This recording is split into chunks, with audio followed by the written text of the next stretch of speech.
Reinvigoration, Midoriya Izuku Edition. By Hayato the Lenny Bunny. Read by The Blind One.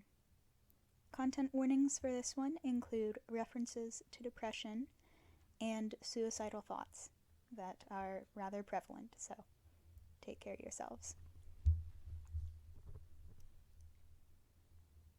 Izuku regrets that he walked under that bridge. Oddly enough, everyone else doesn't. Chapter 1.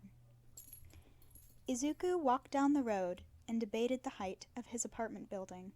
It was 6 stories, so around 36 meters. That would be high enough, wouldn't it? People had died from smaller heights. He sighed, ran a hand through his hair, and closed his eyes as he passed under a bridge. He didn't want his mother to find him, so maybe the apartment was out. Well, no, it was definitely out. She shouldn't be the one to discover him. No. Someone slammed into him, and Izuku made a wordless noise of surprise as he went stumbling back, clutching at his aching nose. The person he ran into cursed, and he looked up to see them hunched over, gathering up something that had fallen out of a bag. He froze when he realized it was scattered bills, ranging from 1 to 10,000 yen. What are you doing? Did you steal all that? Of course they did, Deku. He stiffened when the criminal? Villain? Looked up, finally noticing the mask and goggles they had covering their face, obscuring any noticeable features. Great. Another witness. Sorry, kid. But I've got stuff to pay for. The voice was muffled, regretful, and Izuku blinked at the contrast before realizing this wasn't the time, braced himself, and took notice of the light build, baggy clothes, exits, possible weak spots. He hoisted the bag into his hands, tensed, and hoped he wouldn't end up a statistic, although he was already planning to be a different one. But the criminal darted forward, and surprised him by barely touching him, only brushing a hand through his hair, even as he slammed his bag into their middle, made them grunt behind their mask. He was confused, wondering what they meant to do, until everything began to scream in agony. Confusion, soreness, why is everything big? Person, where, tired, big hands, warm, safe. Izuku came to, warm and cradled, with something subtly off pinging to his senses. He was moving, and someone was talking above him, so loud he could feel the vibrations in his chest. He realized a second later they weren't loud, not necessarily. He was just so close that he could feel their own chest rumbling as they spoke. He blinked his eyes open before immediately shutting them tight, whining at the biting wind. Why was it windy? It had been barely cloudy. The criminal. How long had he been out? Stop squirming so much, Midori-chan. I don't want to drop you, and we're almost to the station. Huh? Izuku ogled upwards against the wind, and, yep, that was definitely All Might. Whoa, what happened? He looked down at himself when he squirmed more, and it became readily apparent something was not right, because those were paws? Midori-chan, please calm down. All Might held him tighter, not enough to hurt, and Izuku sort of blue-screened, because paws and All Might, what? Until they stopped on a rooftop, the pro hero carefully climbing down the side until they dropped into an alleyway. Izuku stumbled and sat down hard when he was finally set down, turning his head this way and that as All Might hummed to himself and did something he couldn't see. It was still afternoon, going by the color of the sky, but closer to evening than noon, which was a relief? Worrisome? Was it still the same day? He pushed the thought aside in favor of looking down at himself. Those Those were definitely paws, like he had thought. Green paws, with stubby claws and curly fur. He looked behind himself and caught a glimpse of a spiral tail and fluffy hindquarters, and whined in the back of his throat. Was he a dog? There was a burst of steam and hissing, and he looked up just in time for large hands to pick him back up, holding him up in the air. Izuku stared down at a grinning, gaunt face and felt like he was missing something very, very important. All Might, because that was the only person it could be in those exact same clothes with the same coloring and mannerisms, coughed up blood no less than 3 times on their way to their destination. It was worrying, being held by the man and feeling the rasping in his chest with each breath, feeling his hacking before he set Izuku down each time. Izuku spent those long minutes pawing at the man's feet and failing to help, feeling useless, watching his idol be like this. All Might pat his head. All Might just pat my head. Why must my dream be fulfilled like this? Each time, once he was done coughing up half his lungs, and picked him back up like it was nothing. Izuku tried to convey through distressed glaring how not okay that was. Sadly, glaring did not translate well when one was a small dog. Puppy? He didn't want to think about this. They eventually reached their destination.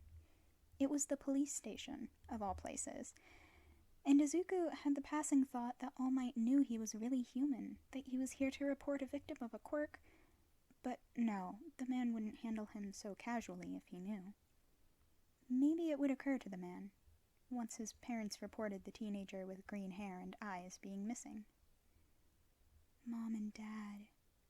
He cringed, whined, and squirmed as All Might pushed open the door to the station.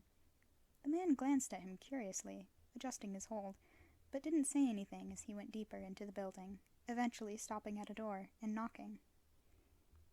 The man inside was bland. Black hair and eyes, average height, nothing removed from the baseline human. It made Izuku immediately wary as he glanced up at them, did a double take, and blinked. Namasa-kun! Good afternoon! Toshinori-san? All Might, Toshinori-san? Settled into a chair, Izuku still in his lap. He'd begun playing with his paws, pressing down on the pads with a tiny grin. Is that a puppy? A green puppy. Yes, I found him on patrol. Someone just left him out on the road. He might be a stray, now that I think of it. He frowned down at Izuku. Though I don't know who would leave a puppy out on their own, with how small he is. Maybe he escaped his home, the other man suggested. Izuku huffed. I was on my way home. Oh no, his barks were squeaky. He snapped his mouth shut, wilting at their chuckles. They could shut up. This was legitimately distressing. Not that they knew. Well, even if he did, I'll have to take him to the shelter anyways, since he's got no collar. A hand ruffled through his fur, gently prodding skin. No chip either, I think. I'm fairly certain it's not legal to chip a dog that young. Are there people who would illegally chip a dog? If you two keep talking about this, I'm going to bite someone. The officer blinked at his yapping, a strange expression coming over his face. You said you found him, on the side of the road? Well, under an overpass, really, but yes. Why? Well, quirked animals certainly exist, but they don't usually set off my own unless they're on the level of the principal. All Might blinked, then joined the officer in peering at Izuku. Izuku shrank back and tried to stay still with so much attention on him. Nezu would kill me if I take a possibly intelligent animal to the shelter. Yes. Izuku stared blankly at the television, sitting across from the sofa, as All Might fastened the collar around his throat. Well then, I guess this is life for the undeterminable future. Ah! Izuku curled up on the cushion and tried to block out existence. It didn't work, since All Might kept petting him and muttering, talking about names and picking up care supplies. He bemoaned his future, and hoped this would fix itself soon. Chapter 2. All Might was sick. Something deeply wrong. Something Izuku couldn't pin down just yet, as the man left him on the bed to go shower. It left him worried, nervous, because what had happened? This was the #1 hero, coughing up blood, and he had no idea what was wrong, what was even really happening at this point. Midori-chan, are you alright? Izuku glanced up from where he had been covering his snout with his paws. All Might stood in a pair of boxers with a shirt in hand, and normally such a thing would have Izuku near imploding, but he was too focused on what was visible now, like the giant, ragged scar spanning the hero's side. Oh. Izuku figured out how to function in this new body fairly quickly, even if there were some mishaps. The toilet was mildly mortifying at first, and he was resolutely not thinking about falling in ever again, if possible. Izuku tried to escape once. The second day he was with the man. All Might had just left for patrolling, and Izuku was left with the television running on a children's network and the reassurance that someone would be stopping by around noon to make sure he was all right. He glanced around the house and quietly sat for a moment, taking in the posters and miscellaneous hero merchandise.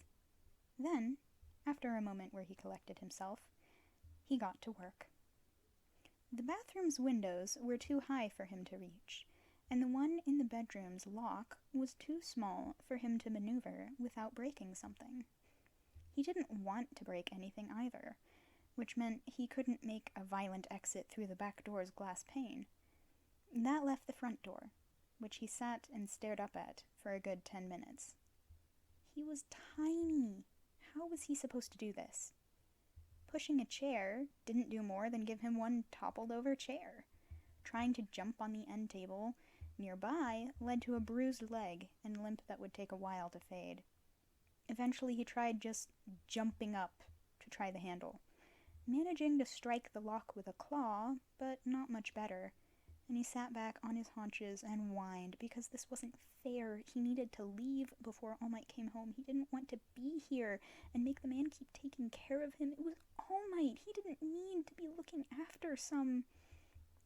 The doorknob jiggled as the lock turned. His ears shot up, and he scrambled back and managed to mostly just squish his tail as the door clicked and creaked open. Namasa-san looked curiously at him as he peeked his head in. Are you all right? Izuku answered with a long, drawn-out whine and put his face under his paws. Namasa-san stepped into the house and closed the door, crouching to pat him on the head. There, it'll be okay. I'm sure whatever it is will work out. Why don't I make sure your bowls are filled, and then we can see about taking you for a walk. Kibble was disgusting, but Namasa-san was adamant he eat something. Izuku spent the next hour following the man around and quietly resigning himself to staying.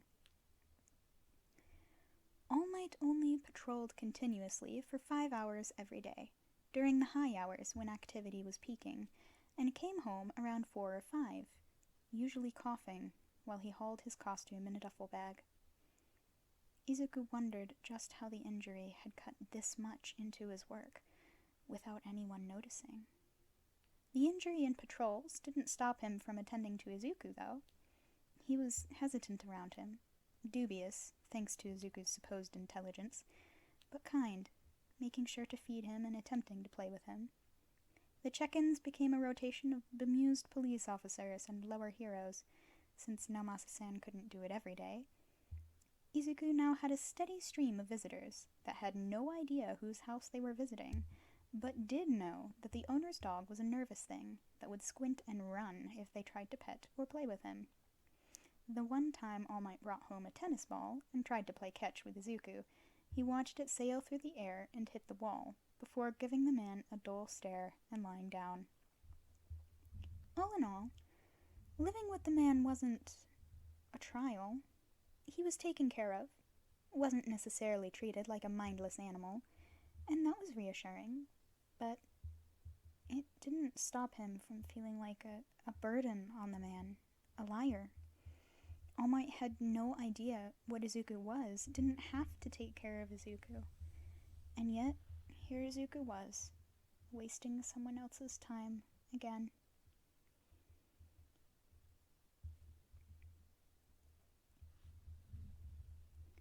You know, Nao told me you don't have much yet, since Yagi-san is a bit absent-minded.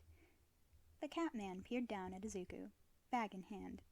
Izuku's nose twitched curiously, because whatever was in it wasn't big or bulky, and didn't smell like anything in particular. Maybe a toy? He'd rather it not be one. It was bad enough that All Might kept bringing some home to try and get him to play. The officer, Sansa, that's what he said his name was, wasn't it? Reached into the bag with a smile and pulled out something long and colorful. Izuku peered at it curiously when he held it out and realized it was a bandana. An All Might bandana. Izuku glanced up at Sansa-san, who leaned down to carefully tie it around his neck, emblem visible as he straightened it out. Izuku looked down at it as Sansa-san murmured about thinking it would be nice to get him some accessories so someone knew he wasn't a stray if he went out, and to make him feel more at home. He had the feeling if he wasn't covered in fur and incapable of speech, he'd be blushing and gibbering right now.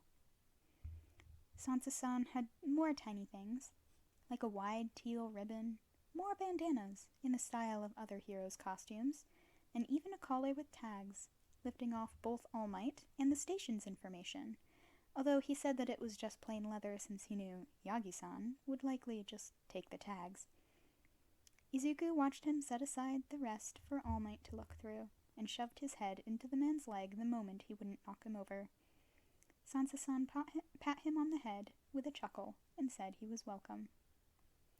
All Might hacked up blood when he opened the door and saw Izuku on the couch, bandana sitting innocently round his neck. Naomasa-san laughed over the phone when he called and asked what on earth today's watcher did. Izuku watched All Might cut up a chicken breast for him and cook nothing for himself, and squinted in worry. He was skinny. Too skinny. Shouldn't he eat something too? It was bad enough he was coughing up blood, but not eating.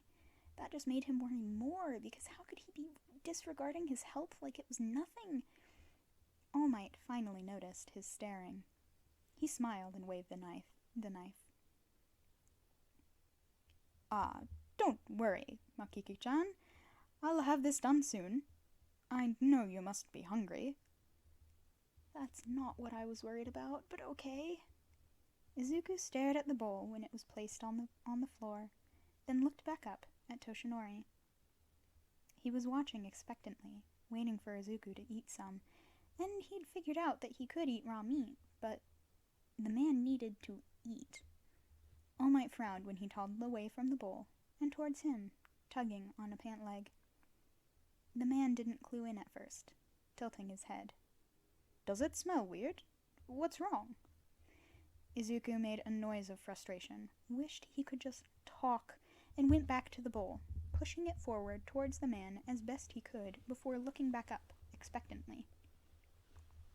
He finally clued in after a few more tugs and some whining. Oh, don't worry about me. I'm not hungry. He cut himself off at Izuku's unimpressed stare, the glance up and down his body, cleared his throat, and scratched at his neck. I'm really not hungry, but that, may just be because My stomach's gone. He faltered, clearing his throat again and turning to the counter. I suppose it can't be a bad idea to make something. Izuku swallowed down chunks of chicken as All Might cooked and tried not to start howling at the revelation the man didn't have a stomach. What was he doing patrolling like that? Izuku took to staring down All Might whenever he went into the kitchen over the next few days. The man would cave within minutes and grab something small out of the pantry, usually a granola bar. It was a start. Izuku went outside the neighborhood for the first time in a week and tried to stay grounded. It felt surreal, like a dream, to finally be entering UA. Like he was in some bubble of unreality with his wishes playing out, All Might close to him and his dream school splayed out around him. All Might was carrying him in his arms, humming as he pressed Izuku to his chest. It had been a bumpy ride, full of starts and stops thanks to the hero's constant coughing. Blood, so much blood, how was he still standing? And it had taken them an hour to get from the run-down house to the school campus. He barely had an idea of why they were even there.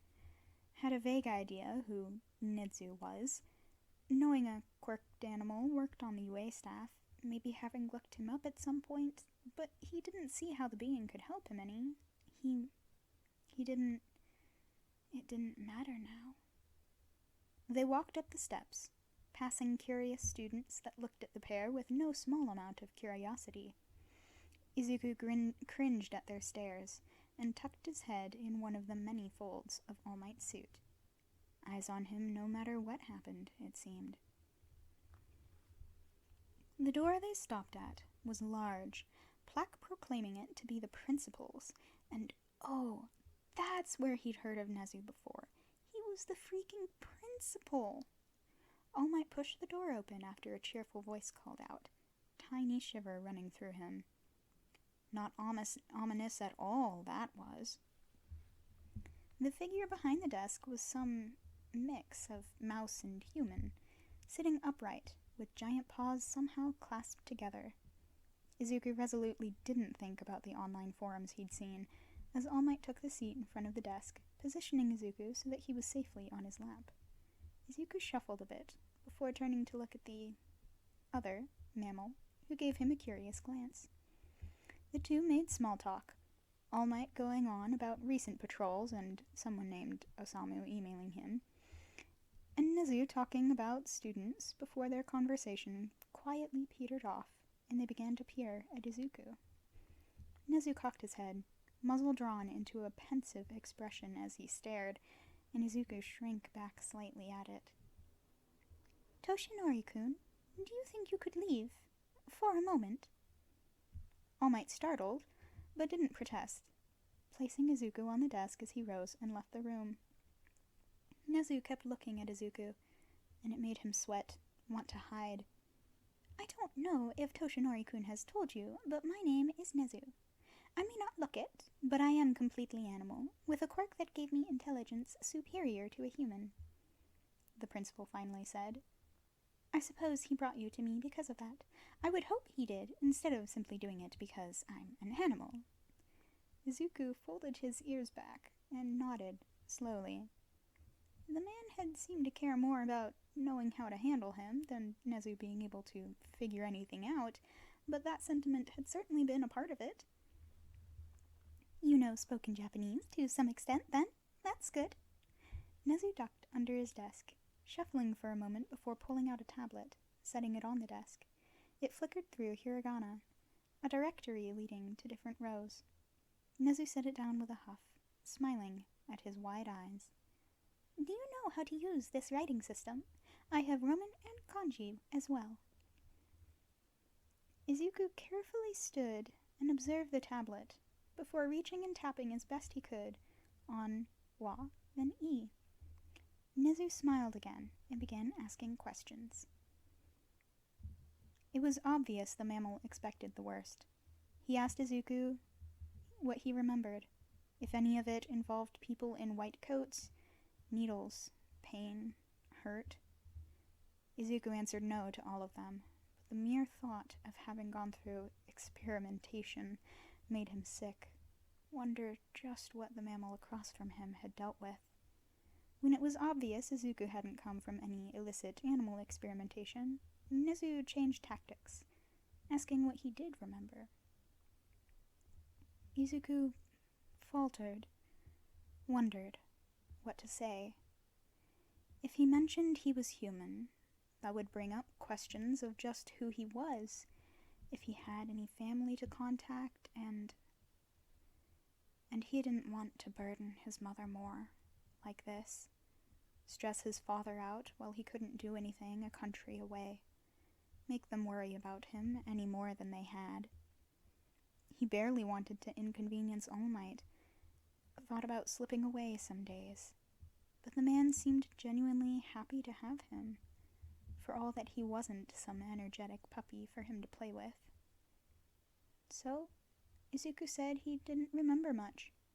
Wandering around, being found and left by various people, and picking up language along the way. Being attacked by someone the day All Might found him, and the man taking him home and then realizing he was intelligent? Sentient? Nezu looked tired at the end of it, and only asked after he was done if he had a name he preferred. Izuku said he'd never been given one.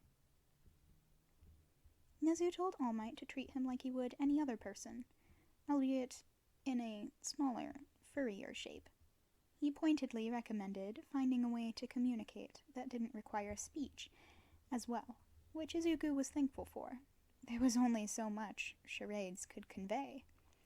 When the blonde asked what his name was, if he had one, apologetically addressing the question to Izuku a moment later, Nezu cheerfully said that was something they could decide together. The strain to his face when he said that made Izuku wince and wish he could apologize. In place of it, he leaned forward and extended a paw for another shake, earning him a small, genuine smile. All Might started listing off names when he had the opportunity, watching Izuku's reaction to them. All Might had horrible taste in names. Fluffy. Hitsuji? Izuku gave him a flat look at the last, and turned back to the live report on the television, endeavor fighting some slime-like criminal. All Might chuckled and ran a hand down his back, tugging on some of the more unrulier curls. Midori was as good as anything else. What about sticking to that? Izuku considered it before nodding as best he could. It was easy enough to remember, and he already responded to it.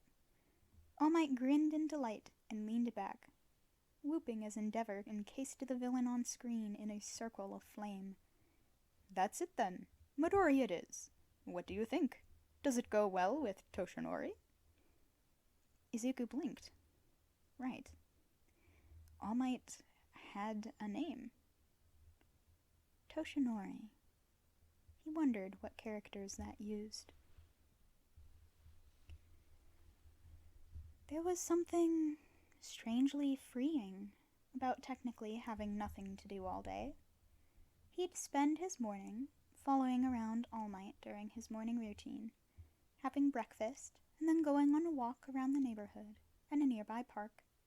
Then he'd be dropped off back at the house, where a watcher would show up around noon and stay an hour or so. Then he'd laze around, or watch television, or try to explore for the next 3 hours. All Might would come home in the late afternoon, sometimes with a briefcase, always with the duffel containing his costume, and would try to get Izuku to play again, before simply sitting down and talking to him. They would have dinner, and then the last few hours of the day would be spent doing whatever came to mind, really. Izuku didn't have to think about grades or applications. He didn't have to worry about what route to take to school, or if he would have to protect his bags, or hide bruises from his mother. He didn't have to think about how hard it was to get up in the mornings, or how it felt more and more like he was forcing himself to eat. just existed. Izuku yawned and blinked as All Might muttered to himself, clicking through something on his laptop. The blonde had spent the last hour or so fidgeting and nearly rising from his seat, always settling back down in front of his laptop with a sigh. Izuku listened to him start to stand and curse again, and sat up himself, barking from his place on the couch. All Might looked up as he trotted over to the dining table, curiously peering at the laptop and back at the man. He sighed, running a hand through his hair and frowning. I suppose I must be making you a bit worried, Midori? All Might was silent for a moment, gazing at his laptop screen. An old co-worker of mine.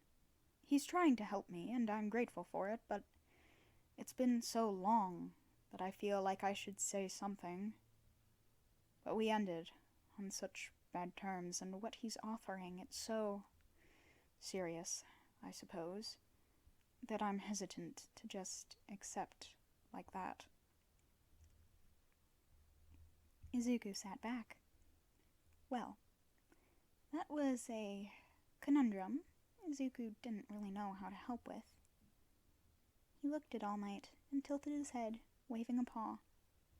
The man frowned in confusion as Izuku tried to convey his question, before giving up and simply gesturing at the laptop again with his head. All Might glanced at it, brow creasing. Did you want to know what he said? Izuku shook his head. Who he is? Hold on. Let me go get the board. Izuku sat as All Might hurried to the living room. The board in question was a clever little thing, designed for people who couldn't speak, but couldn't necessarily use Japanese sign. It picked up on pressure against the surface, and would leave color whatever place had been touched. It reminded Izuku of some of the things his father... It was useful in getting small questions across, or asking about simple things like the time or date. He jumped back to attention when All Might re-entered the room, setting the board on the floor and patiently waiting. Izuku leaned down and pressed his nose gently against the board, writing out as best he could. All Might squinted before blinking in realization. Ah, the help? What is he offering? Or maybe why I'm hesitant? Izuku nodded once, and All Might hummed, scratching the back of his head. Well, I suppose, to condense it all, I need a student, and he's offered a candidate. But I don't know if I want to take the boy on. Izuku squinted at him, then leaned down and wiped his cheek against the board, erasing it, before carefully writing and erasing a sequence of characters. By the end of it, All Might was muttering to himself, hunching over. A trial? I hadn't considered that. Meeting him beforehand, maybe seeing how he is during his internship, although that would mean speaking with Osamu again. But it may be worth it if I finally find a successor. All Might glanced back at Izuku and blinked slowly before he grinned, a small earnest thing, as he picked up Izuku and hugged him. Thank you, Midori-chan. You've given me a brilliant idea. Izuku laid his head on the man's shoulder and closed his eyes, letting a small rush of pride flow through him. He'd helped someone. He was useful. It just took a few tries to show. The bed shaking and cut-off noises woke Izuku up from his doze, and he groggily sat up and glanced around to see what was happening. It was still dark out, the moon just barely setting, and there wasn't anything amiss in the room, but All Might was shivering, curled up tight as if he was in pain, and making noises between his clenched teeth. Izuku shot up in alarm, stumbling over his legs and reaching his face, worried because was it the injury? Had he hurt himself somehow? He paused when the man whined again, grit out a tiny "No," before rolling onto his other side. Oh, he was having a nightmare. Izuku hovered and hesitated before carefully reaching out and hitting the man with one paw. He tumbled back when the man shot up, panting harshly with steam curling around him. Blue pinpricks sought him out in the dark and blinked as the breaths softened, deliberately slowed. Ah, Midori-chan, All Might's breath hitched, his body shaking the bed as he shivered. I'm alright. I apologize for waking you. You can... All Might cut himself off, and Izuku could vaguely make out him putting his head in his hands, shoulders shivering as his breaths went watery. Izuku watched his hero fall apart in front of him, and had the horrible, startling epiphany that shouldn't have been, that All Might was, in fact, a person behind the bulging muscles and grin. It was an obvious fact, something he knew, but not something he knew. All Might was a person, yes, but never associated with everyday things, with family and names and nightmares and pain. Izuku was beginning to see the mistake in that. He toddled forward, slipping the last foot or so between them, until he was sitting in front of the man, nudging his way into the cage of his spindly arms. All Might automatically wrapped his arms around him as Izuku fell into his lap, nuzzling into his stomach and licking the man's arm, trying to get his attention. All Might laughed brokenly, stroking a hand down his back and pulling him closer, sliding so he could lay and bury his face in Izuku's fur. Yagi-san apologized, and laid like that for some time. Izuku fell asleep to the feel of steady breathing against his side and the warmth of another body. Chapter 3. After that first night, Izuku slept closer to Yagi-san. The man was quieter during the night, calmer, and Izuku himself felt more settled at the touch of another person. He was so used to glancing pats now that actually keeping prolonged contact almost felt like a shock. Most nights he dreamed of explosions, turned backs, and his mother's cooking. He hoped Yagi-san's had become more pleasant. Togeda-san is loud, was the first thing he noticed. His expressions were big, his words confident and booming, and even his appearance caught your attention, bright hair standing on end. He reminded Izuku of All Might. No wonder Yagi-san's friend had recommended him. Right now, Yagi-san was bustling through the house, having apparently already greeted the student. Izuku watched him pull out various odds and ends, piling them on the table. He could spot his board and leash among them, along with a small notebook. Honestly, low maintenance. As long as you don't try to treat him like a dog, you're fine. Yagi-san? What do you mean by that? Isn't he a dog? Yagi-san paused, blinking at Togeda-san. He glanced at Izuku in bafflement before realizing his mistake. Ah, he is, but... You know how Nezu is an animal with higher intelligence, yes? Oh, and Midori is the same way? Yagi-san nodded with a smile. Hence my words. Treat him like you would anyone else, and you'll be fine, Mirio-kun. Now if you'll excuse me, I need to hurry to work. I'll see you when I come home, Midori. Don't make things too hard for Mirio-kun. Yagi-san ran a hand down his back before grabbing his duffel from beside the door, waving at them as he left. The two of them listened to the door catch, then looked at each other, sizing each other up. You know, the blonde said bemusedly, of all favors Sir said he needed me to do, I wouldn't have expected dog-sitting to be one. He seemed more, well, it isn't important. He cocked his head, glancing at the table laden with things. I should probably go through that, huh? You want to help me and show me what everything's for? Huh. Already doing better than some of the police officers, then. Yagi-san came home to Mirio-kun sitting on the floor, Midori avidly listening as he told stories about working with Sir Night-Eye. He smiled to himself, even as his heart panged, shutting the door loud enough that they knew he was there. He was a good person, at least, if Midori-chan liked him. Izuku was surprised that the news was reporting it 3 months after his disappearance.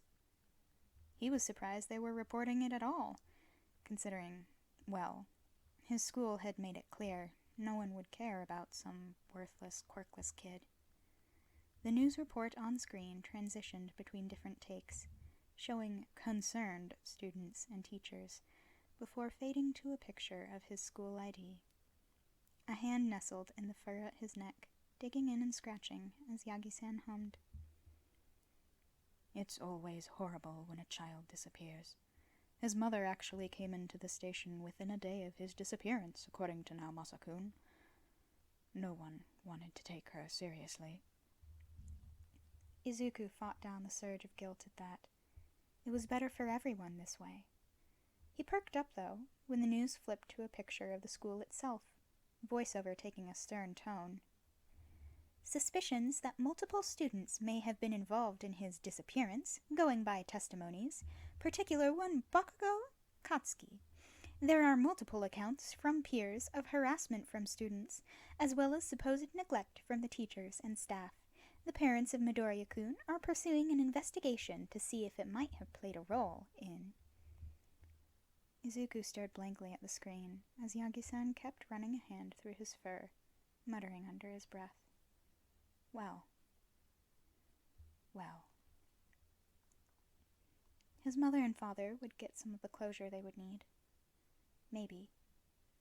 Izuku wondered if they would find out the extent of what Kacchan did. Maybe they would. Maybe they wouldn't. He didn't know if it would be a good or bad thing for them, destroying the image he'd built up for years of Kacchan and him being friends. He didn't know how he felt at them finding out how much he had lied. Togata-kun liked to take him for walks, showing him spots he'd hang out with his friends. One was a park, spacious with plenty of areas to relax away from the public. Sometimes they would sit down there, under the trees, and Togata-kun would hum as the breeze swept over them, Izuku dozing. "You remind me of Tamaki," he admitted one day, smiling sheepishly. "He's real quiet and doesn't like being the center of attention. So a lot of the time when we go out, we come here and relax." Izuku nosed at his palm, tentatively licking it. That was what dogs did, wasn't it? He couldn't exactly hug him, and getting a grin from Togata-kun. The blonde patted his head, looking back out at the jogging paths. "Maybe you'd like to meet him one day. I know him and Nijiri would love to meet you." Laughing, painful hands, burning fists slamming into his stomach. "Midori-chan?" Izuku snapped awake, sides heaving. Yagi-san tisked, running his hand down his back. "It's all right, Midori. You're safe now." He hummed, a worried noise. "Do you want to talk about it?" No, he didn't. He burrowed into the man's side, nosing his hand. Yagi-san sighed, continuing to pet him instead of asking again. When he drifted back to sleep once more, he dreamt of summer and the buzzing of bugs instead. Izuku blinked at the duo in front of him, tilting his head back to look at Togata-kun. The blonde only smiled, nodding him forward. They were in a park, sun shining down as they sat on a blanket. Togata-kun had ushered them there early in the morning, sitting by a fountain until these two had shown up. The other boy looked squarely, fidgeting with his hands, while the girl had her head cocked, watching Izuku with curiosity. "You're Midori-chan? It's nice to meet you. My name is Nijiri. Is it true you're as smart as a human? That's what Miri-chan's been saying, and he has a tendency to exaggerate. Is your brain the only difference? Can you stand like a human? Or talk?" Izuku blinked slowly, looked back up at Togata-kun. The blonde shrugged. That was normal then. He wondered if this was what people felt like when he started talking about quirks. Nijiri, you may be overwhelming him a bit." The brunette spoke up, mouth peeking up from the collar of his shirt. He glanced at Izuku, then away, fingers hooking together. "My name's, Tamaki." Nice to meet you. Hesitantly, Izuku stepped forward, placing one paw over the teen's hands. Tamaki-san jumped a little and blinked, before slowly wrapping a hand around Izuku's paw and shaking it. It felt like they had just completed a solemn ritual. Or something utterly silly. Either one. It only took a moment for one of them to start giggling, Tamaki trying to cover his mouth, while Nejire made no effort to hide. Izuku yapped at her and covered her hand next, daintily pushing it up and down. The hesitancy in the air cleared after that. Yagi-san didn't mind him meeting with Nejire-san and Tamaki-san, so they became visitors alongside Takata-kun, meeting them in the park and going from there. Nejire liked to play with Izuku, moving his paws around and asking questions he did his best to answer, or, when getting too personal, skirt around. She was kind, not badgering him when he started getting too uncomfortable, and reminded him of his mother's secretary with her bubbliness. Tamaki-san was more reserved, staying quiet on most of their outings. He didn't mind, since it was obvious Takata-kun had hit the nail on the head when first mentioning him. Still, he treated Izuku with respect and didn't try to make him play fetch, so he was good in his book. The treats he'd slip under the table to Izuku may have also helped some. He'd missed the taste of prepared foods, like takoyaki and mochi.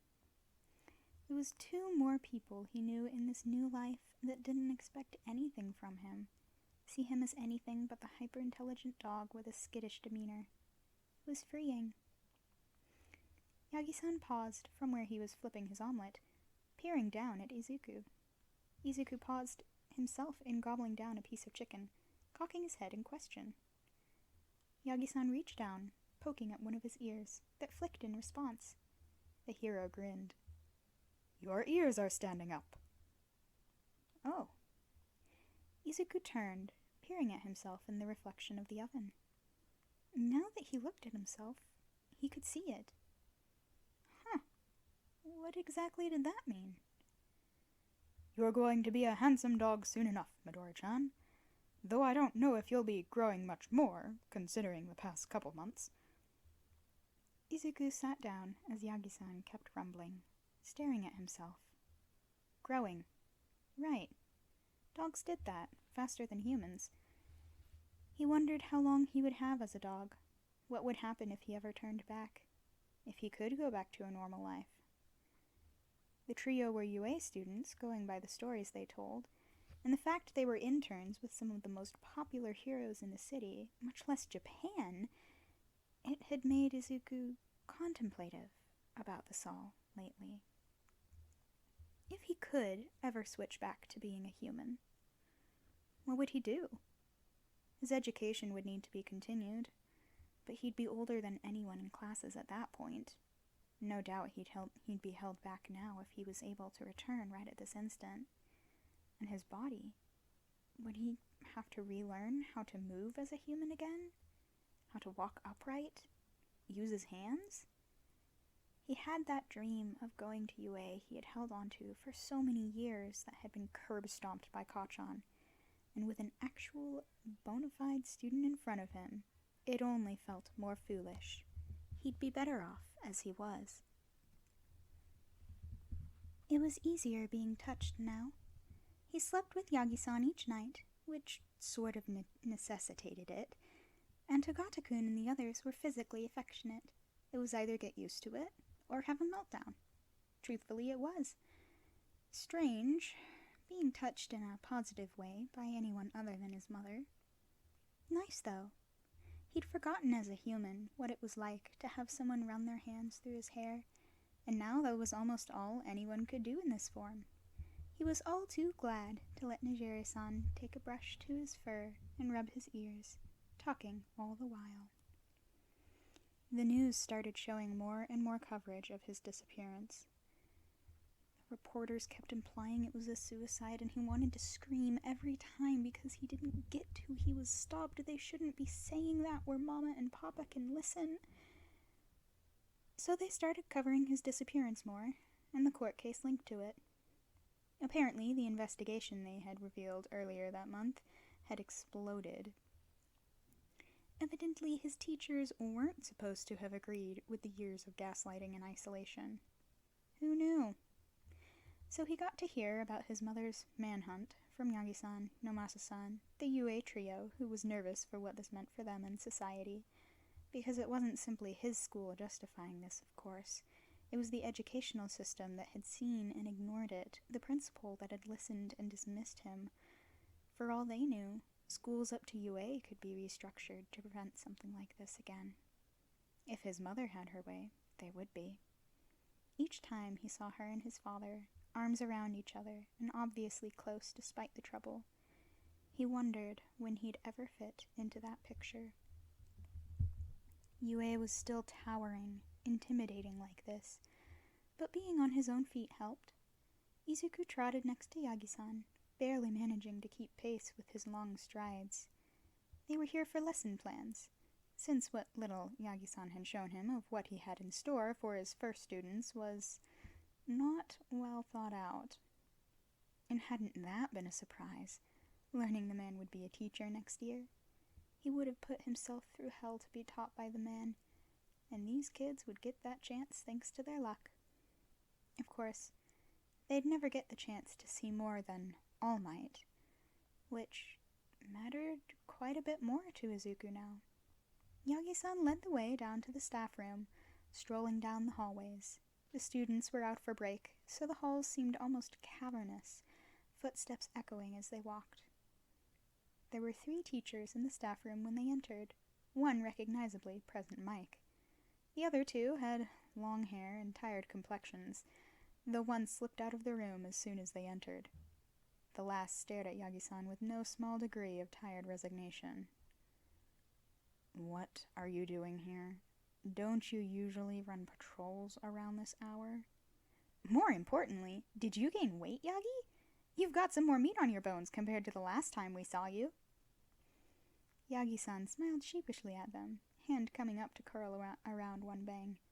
A friend of mine recommended I get some help with my lesson plans, since they were, less than stellar, so I was hoping for some advice." The dark man raised one eyebrow skeptically. "Friend?" Izuku barked to catch his attention. All 3 men jumped, eyes darting to him. He even saw the speaker's hair lift some. His quirk? "Is that a puppy?" "A cute puppy? What's your name, little guy? Why don't you come here and let Zashi-kun see you?" Izuku gave Mike a flat look and shuffled closer to Yagi-san. The unnamed man snorted, drawing a glare from Present Mike. Yagi-san cleared his throat, drawing their attention again. "His name is Midori. I adopted him a couple months ago, and he's highly intelligent. He was the one to advise me to, seek a second opinion." He held up his briefcase, smiling. "Only if you're willing, of course, Yamada-kun, Aizawa-kun." Aizawa-san gave Izuku a measuring look before gesturing the hero forward. The next 2 hours were an exercise in, "Oh, that's not a good idea?" as he combed over Yagi-san's plans with a fine-toothed comb, restructuring or completely throwing some out. Izuku, on the other hand, had the pleasure of being grabbed up by Present Mike, who seemed delighted at the fact he could understand him and communicate, albeit in a rudimentary way without his board. He spent his time talking about what it was like to live with Yagi-san, drawing occasional glares whenever Mike responded too loudly for Aizawa-san's taste. The end of the day saw Yagi-san bowing and thanking them profusely, while Present Mike promised to find him some things more stylish than the ribbon he was wearing. Considering the man wore spikes and tight leather, he didn't think he wanted to know his definition of stylish. Yagi-san kept apologizing, rubbing a hand through Izuku's fur as he packed. Honestly, he wasn't distressed over it. He understood that the hero had other obligations and couldn't take him everywhere, much less look after him all the time. That was why the police officers, and then Togata-kun, watched him during the day. Of course, that didn't mean he wasn't nervous, but, well, that was nearly his default emotional state. At least he knew Sansa-san and Nomasa-san. The deal was, All Might had been requested for a case up in Hokkaido, Prisoners starting a riot in an old prison and bursting out in a mass exodus. The heroes there needed assistance in rounding them all up, since the region was particularly large. Yagi-san wouldn't be able to safely travel with a puppy that would need frequent care when he'd be out searching all day and might need to leave at a minute's notice, no matter how much he spent skirting his time limit.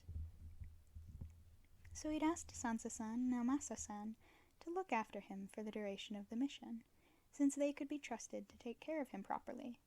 They agreed, and, well, now Izuku was staring up at an apartment building, shifting in Yagi-san's hands, so he had a better perch.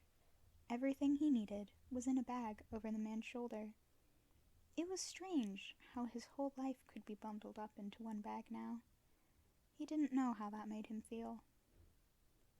The men's apartment was neat, odds and ends carefully placed on bookshelves or end tables. It was unlike Yagi-san's, who clearly hadn't had time for upkeep in previous years and now didn't know how to do it.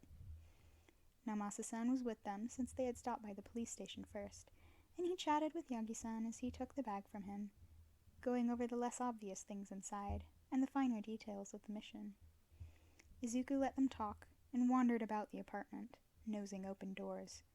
He managed to find the guest room, bathroom, and hall closet before someone noticed he was gone, calling for him. Yagi-san chuckled when he came trotting down the hall, crouching down to pet his head. "I'll be back as soon as possible, all right? Just use your board if you need anything from Namasa or Sansa-kun." Izuku nodded, and that was that. He slipped out the door soon after, leaving Izuku alone with Namasa-san. The man stretched, glancing at the clock. "Sansa should be home soon, so I'm going to start dinner. Have you ever had tuna?"